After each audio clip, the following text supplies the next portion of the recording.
Hello everybody, this is Kyrix, and I'm bringing back an old segment. This is my after-game review. This actually came up because I got a message on one of my videos, a comment really, with someone basically saying, yeah, I like your after-game reviews, it was something that was kind of cool that not a lot of people did. I kind of wish you still did them, so I'm doing them again. You know, if people want them. It doesn't take a lot, I'm pretty, open to doing requests and such. And the first after-game review in a very long time is going to be for Overcooked. As you most likely saw, I just did a solo run of this game, so my comments will be colored by that fact. The game is really not meant to be played solo, Overcooked 1 especially, and it is incredibly much a teamwork game. And matter of fact, if you did do it the way I did originally, which was with one controller playing two controllers, you might think the game will be easier, but it's actually kind of a hard mode for the game, and you become very well aware of that really early on. I used to have a scoring system for this, and really I don't want to sit down and do math. I'm not good at math. I don't want to look up how to do averages again. And I kind of pulled the numbers out of my ass to begin with. So we're going to talk just in general about things. Let's talk innovation. In a way, it's kind of innovative, you know. On the other hand, it feels a little derivative. And that's me saying yes, but no.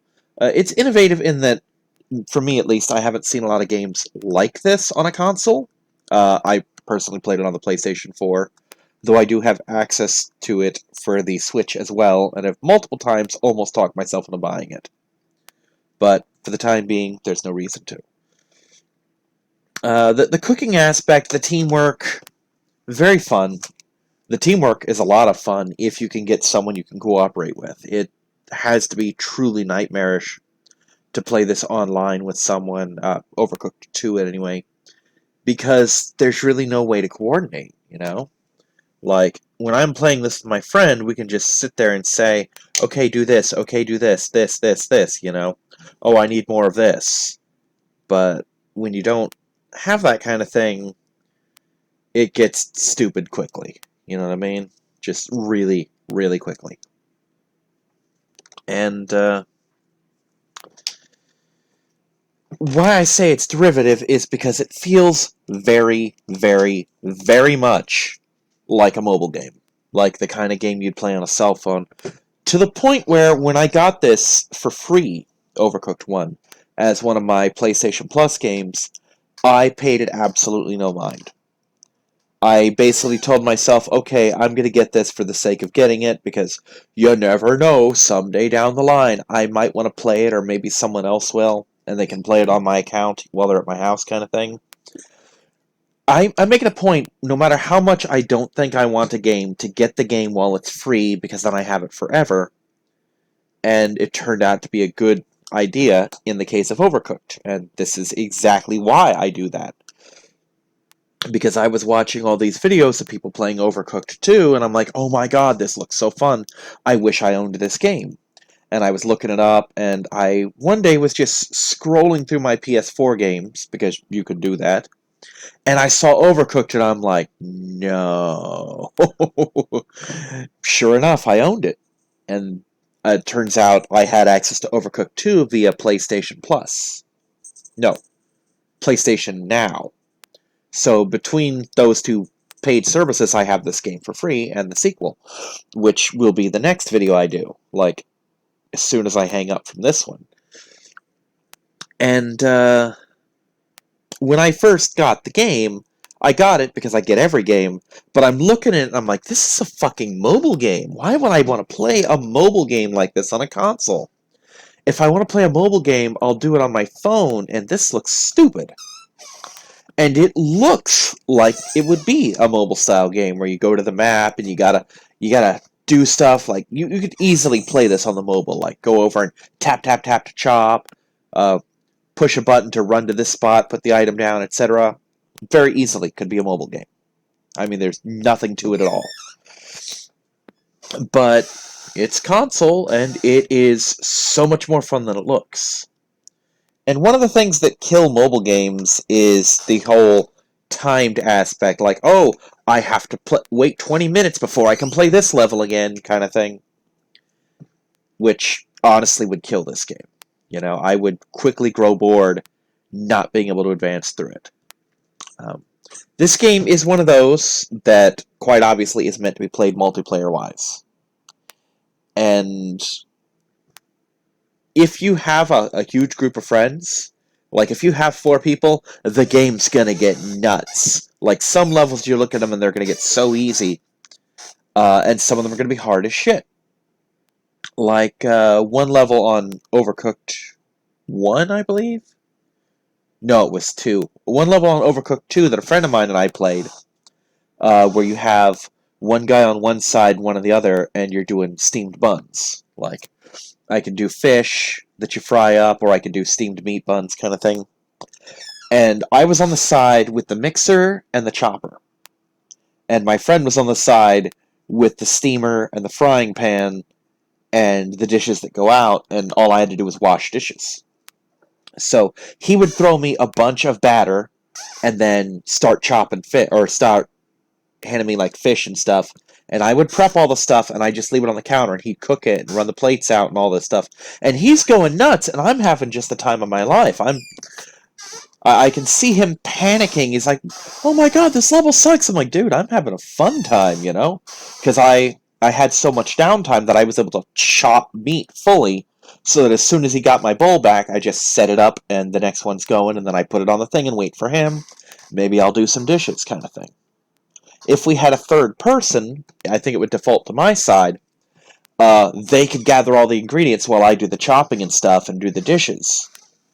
And another person on his side would take stuff off of him, like one person would be just for delivering or just for getting ingredients, and one guy would just cook.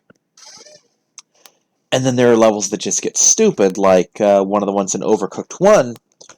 I think it's like the 3rd or 4th level where the entire thing is one single space loop, and if you play 2 players, then each person has a half of the thing. Like, my friend would chop and toss stuff into the thing, and I would bring him ingredients and run the dishes. You know, because it was all soup. It's like, okay, I need 3 tomatoes, and I just put 3 tomatoes near him. He'd chop, put it in the pan, chop, put it in the pan, chop, put it in the pan. I'd put the pan on the stove, plate the pan. We're done. And while he's chopping, I'm also doing dishes kind of thing. When you have 4 people, you have to run in a clockwise thing, where one person does a thing, and then the whole thing rotates. And that's an example of too many cooks in the kitchen. And I love the fact that there is no cure-all for this game. I mean, obviously, when you have at least 2 people, the game gets infinitely better. But some levels are better with 2 people, and some are better with 3, and some are better with 4. You know? Some are going to be nightmarish with just 2 people. Some people, some levels, if you have 4 people, you're going to be screaming your head off because everyone's underfoot. You know? And I kind of like that aspect of it, and I really like some things more than others. Like, for some reason, hamburgers and pizza are my favorite thing to make in this game, and my least favorite by far is soup. Soup is the dumbest, most boring thing. It's like, oh, I'm going to chop these 3 things, put them in the pot.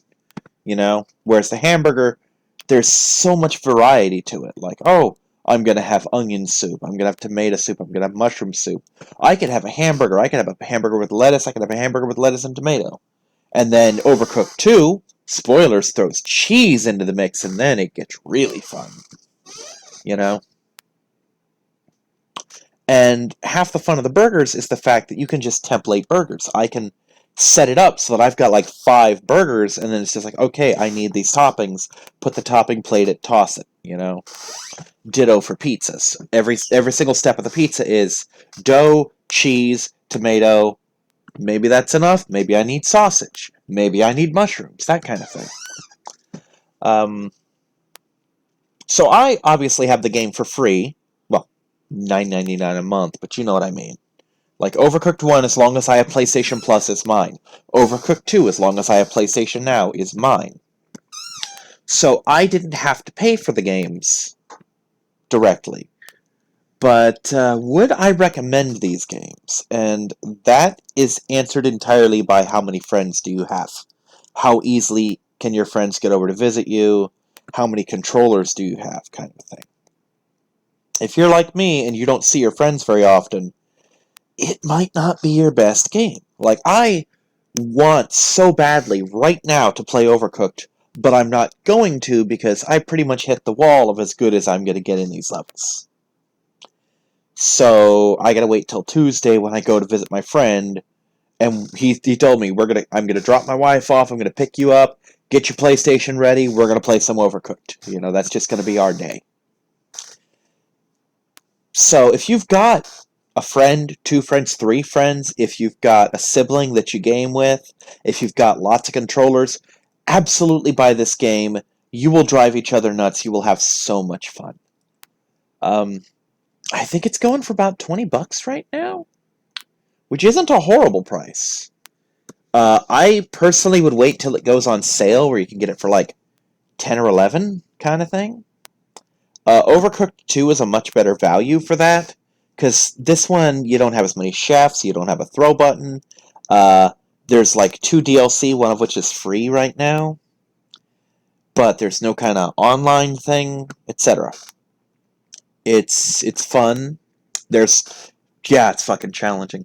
I'm about to say, how's the challenge? The challenge is ridiculous. I mean, if you're watching this, odds are you've watched the Let's Play. Maybe you're watching this as some kind of buyer's guide. Watch the Let's Play.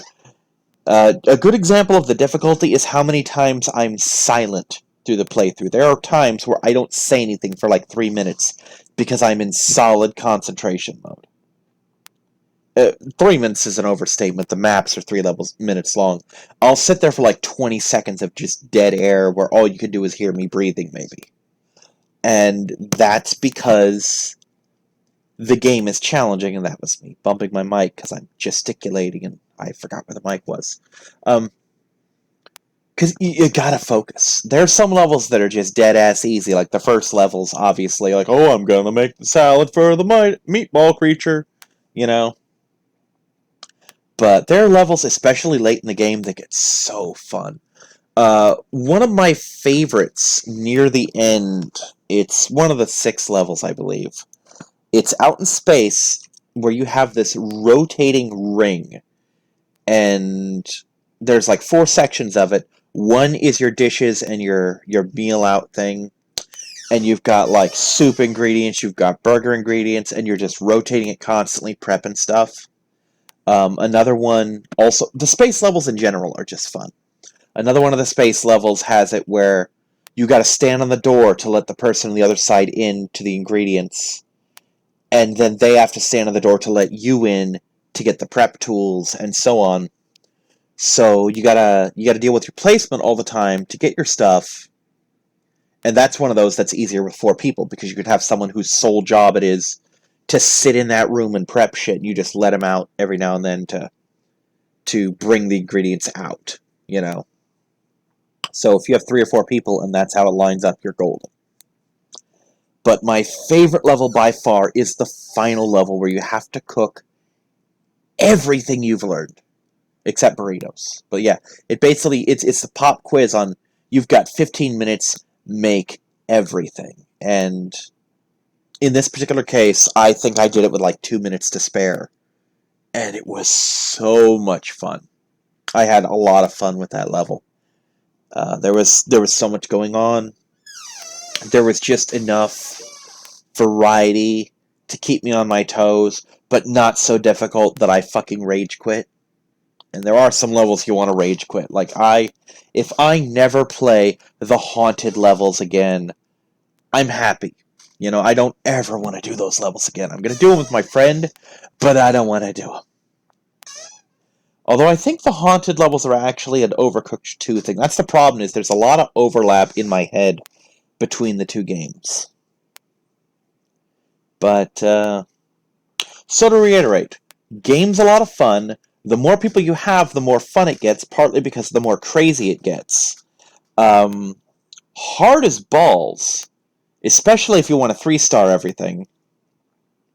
Some replayability. I wouldn't say there's a lot of it. Most of it comes if you have a lot of friends, and I mean a lot of friends. I don't mean like 3 friends, I mean like 8, where you could just swap cooking partners and so on. It's a great party game. If you've got a bunch of people at the house, just fucking whip out your controllers, play some Overcooked. You know, make a game out of it. Make a fucking drinking game out of it. You know, every time someone falls off the meal truck, take a drink. You know, and see how fucking hammered you are by the end of the game. Drink responsibly. I think if you can't get it on sale, it is worth the money. But try to get it on sale because it's not. It may be worth the money, but it's also worth paying a lot less for if you get my drift. I mean, everything is, but I'd be a lot more willing to pounce on this game if it were on sale than if it were full price. Overcooked 2, I'd get full price. I mean, a sale would be nice, but... So, do I recommend Overcooked? Yes, and even if you have a lot of friends, I recommend you beat it solo, so that when you play with your friends, you have the full list of chefs to play with, so that everyone can be who they want to be. Like, oh, I want to be the squirrel, you know, I want to be the raccoon in the wheelchair kind of thing. Because let's face facts, we all want to be the raccoon in the wheelchair. I mean, let's be honest here. That's what it's for. There's a reason it made it back in the sequel. And this was disorganized, but I'll get back in the groove of these soon enough. Question mark? Who can say? But I hope you enjoyed this little after game review. I hope you enjoyed Overcooked 1's solo Let's Play. There is a slim possibility that I might get a friend over here to record this. I mean, I am playing with my friend at his house, but he's really dodgy about recording himself. Like, if he's game, we'll record it. And I will bring it up, but I don't expect that he will. And, to be perfectly honest, if we do it, that's probably one of those where we will use our actual names. Because he doesn't have a name. We did, like, 3 videos once of something before he came up with a name, and then he didn't even stick with it. So that's probably one where we'll just play as ourselves rather than me being the Kyrix character and him being whatever, because we have such good chemistry. Hey! Cut that out. Sorry, the cats are hissing. If I can talk him into it, I'll absolutely do it, because the two of us have phenomenal chemistry just on the mic, because we've been friends for something like 34 years. I mean, it's over 30 years. We have known each other forever, and we play off each other so well, and it's really a tragedy that he doesn't do recordings with me. But I'll see what I can do. Look for that in the future, maybe. I'm not going to promise it, but I'm going to shoot for it. And I'll see you next time, everyone. Bye-bye.